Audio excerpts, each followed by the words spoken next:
बोला बदल जाओ वक्त के साथ या फिर वक्त को बदलना सीखो, मजबूरियों को मत कोसो, हर हाल में चलना सीखो। बोला ए परिंदे यू जमी पर बैठकर आसमान को क्या देखता है, ए परिंदे यू जमी पर बैठकर आसमान को क्या देखता है, अपने पंखों को खोल जमाना सिर्फ उड़ान देखता है। नमस्कार प्यारे बच्चों, देखो एक छोटी सी अपडेट है। देखो कहीं न कहीं एक मुझे जानकारी मिली है, ये कह सकते हैं, ठीक है, कि आपका जो जेवीटी का रिजल्ट है, मेवात कैडर का 1456 का जो रिजल्ट है, वो सभी को पता है कि उसमें लगभग अगस्त की डेट दी गई है। तो क्या वास्तव में इसका रिजल्ट अगस्त में ही आएगा या इसका रिजल्ट पहले आ सकता है?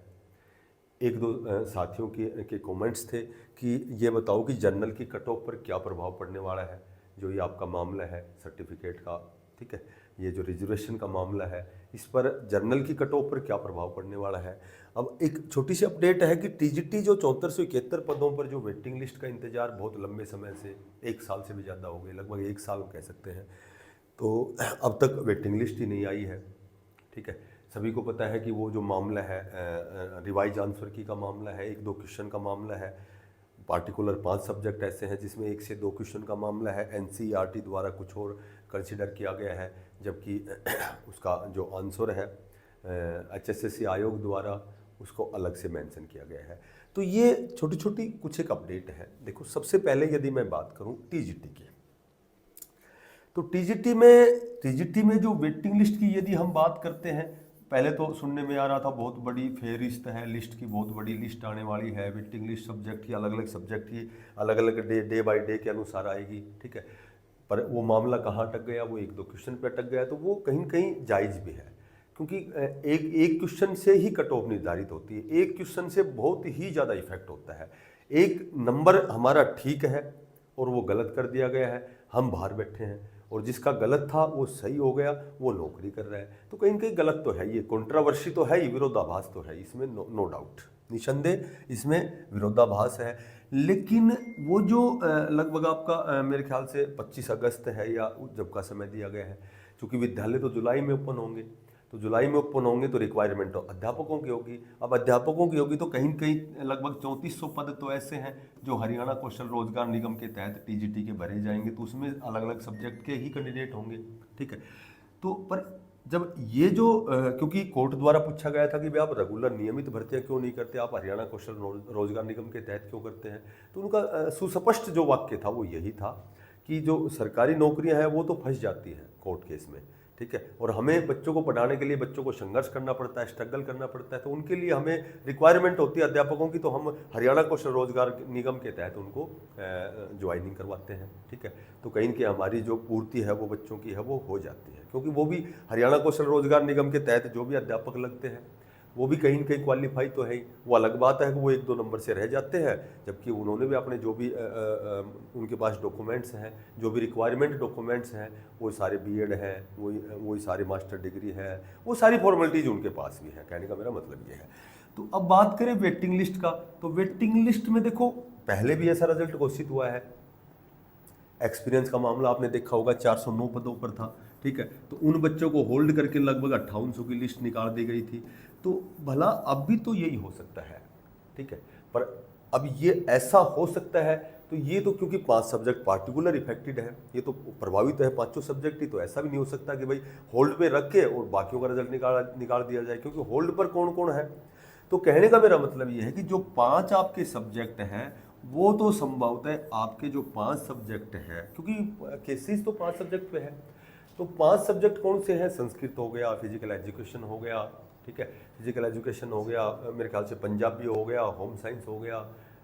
और उसके बाद में इंग्लिश हो गया। तो 5 सब्जेक्ट तो ऐसे हैं कि कोर्ट द्वारा स्पेशल ही आदेश दिया गया है कि फर्दर ऑर्डर तक ये ज्वाइनिंग नहीं होगी। लेकिन ये सब्जेक्ट कितने हैं, मात्र 5 सब्जेक्ट हैं। पिछली बार क्या आपने देखा होगा, जो भी डेट थी, मेरे ध्यान नहीं कौन सी डेट थी,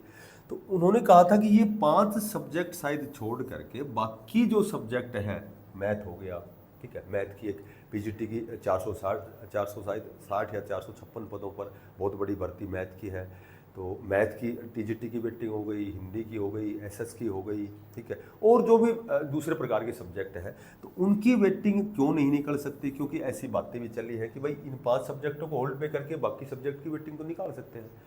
तो कहीं न कहीं जो जानकारी के मुताबिक आपकी जो क्योंकि जुलाई में जब विद्यालय ओपन होंगे तो जब बच्चे आएंगे, तो बच्चे जब आएंगे, चूँकि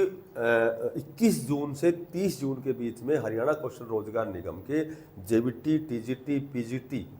और मैं बात करूं तो योगा टीचर, एनटीटी, तो इनके शॉर्ट लिस्ट के मैसेज आएंगे और उनके ऑफर लेटर जारी होंगे। तो कहीं न कहीं पूर्ति तो होगी, लेकिन जो नियमित भर्ती है उसके जो बच्चे सब्जेक्ट 5 सब्जेक्ट को छोड़कर बच गए, क्योंकि बहुत से मैक्सिमम अध्यापकों की कमी है, ठीक है। तो ये जो आपकी वेटिंग लिस्ट है, कल मेरी बातें हुई थी, तो शायद आपके 30 जून तक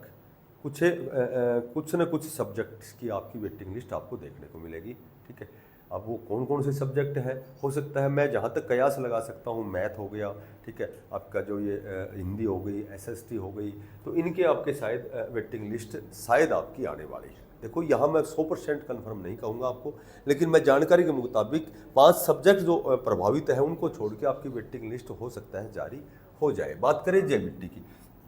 जेबीटी में ये कारण हो सकता है कि जो भी पैटिशनर हैं, रिजर्वेशन वाले ईडब्ल्यूएस के जो भी हैं, जो भी याचिकाकर्ता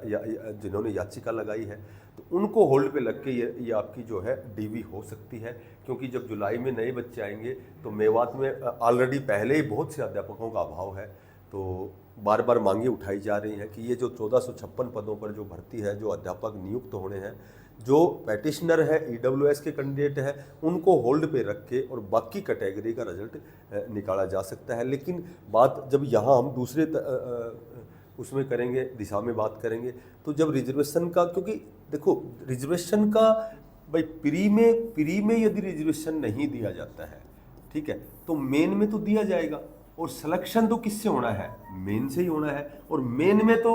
हर कंडीशन में ही रिजर्वेशन का फायदा दिया जाएगा। तो सिलेक्शन तो लगभग उन्हीं का होना है, सिलेक्शन तो उन्हीं का होना है जो ऑलरेडी पहले से जिनके अच्छे मार्क्स हैं, ठीक है। तो यहाँ प्री और मेन बहुत ज़्यादा इफेक्टेड नहीं है, लेकिन कहीं न कहीं यदि पैटिशनर को रोक करके और बाकी की डीवी करवा के रिजल्ट निकाला जाए तो संभवतः ऐसा हो भी सकता है। और इस तरह की चर्चाएं, बातें, मंत्रणाएं, ठीक है, इस तरह के मंथन भी चल रहे हैं। तो अब छोटी सी बात करें, जो कमेंट्स की बात करूं तो देखो जर्नल की यदि मैं बात करूं तो जर्नल की जो 70 पॉइंट कुछ है, तो मैक्सिमम मैं आपको बताता हूं 2 से 3 नंबर आपकी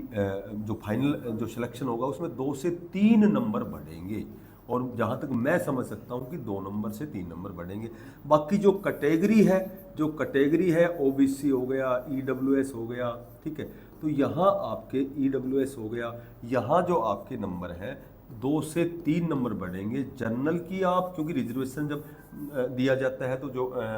जर्नल के बराबर कट ऑफ वाला जो बच्चा है वो जर्नल में चला जाता है, तो कहीं न कहीं कैटेगरी में नीचे वाला जो 1 से पॉइंटों में या 1 नंबर से कम रह जाता है तो वो ऊपर कैटेगरी में आ जाता है। तो जर्नल ज़्यादा से ज़्यादा 3 से 4 नंबर और कैटेगरी में 2 से 3 नंबर। मैं मानता हूँ जर्नल में 3 नंबर आपकी ऊपर जाएगी, कैटेगरी में आपकी फिलहाल जो आपकी कट ऑफ है डीवी की उससे 2 नंबर ऊपर जाएगी, लेकिन मैंने 1 नंबर और बढ़ा दिया है, 3 से 4 और 2 से 3।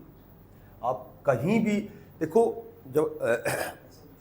डीवी की जब कट ऑफ मैंने बताई थी तो लगभग मेरे ख्याल से मैंने एज इट इज वही बताई थी। तो अब भी फाइनल की मैं आपको बताता हूँ कि जर्नल की जो है, जर्नल के ही ज़्यादा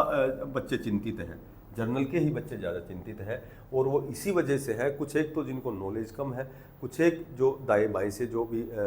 कूड़ादान इकट्ठा कर लेते हैं दिमाग में, तो वही चीज़ें बार बार वो सोचते रहते हैं, वो कहीं कहीं तनाव लेते हैं। तो आपकी जो 70 पॉइंट कुछ डीवी की है तो जर्नल की 3 नंबर ऊपर जाएगी और बाकी कैटेगरी की 2 नंबर ऊपर जाएगी। यदि बीसीबी की 67 पॉइंट कुछ है तो 69 बिल्कुल सेफ मिलेगा। बाकी मैंने फिर भी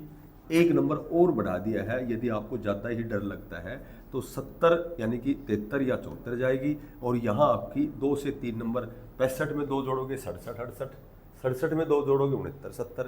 ठीक है। तो इस तरह से देखो, होना तो ये चाहिए, जहाँ तक सुनने में आया है कि जो जेबीटी की डीवी है, याचिकाओं को छोड़ करके, जो भी याचिका करता है उनको छोड़ के, पैटिशनर जो है उनको छोड़ के, और डीवी स्टार्ट करवा देनी चाहिए, और जुलाई से पहले पहले इनका रिजल्ट जारी कर देना चाहिए। और बाकी होना क्या है, देखो कोई चीज़ ऑथेंटिक नहीं होती है, 100% नहीं होती है, होना क्या है, कोई चीज़ वीडियो जानकारी के अनुसार ही बनाई जाती है। होना क्या है ये उस विधाता की मर्जी है। तो जो बच्चे जो साथी नए हैं, चैनल को सब्सक्राइब करना, ज़्यादा से ज़्यादा इसको शेयर करना। फिर मिलते हैं किसी नई अपडेट के साथ, तब तक के लिए बेस्ट ऑफ लक। धन्यवाद। राम राम।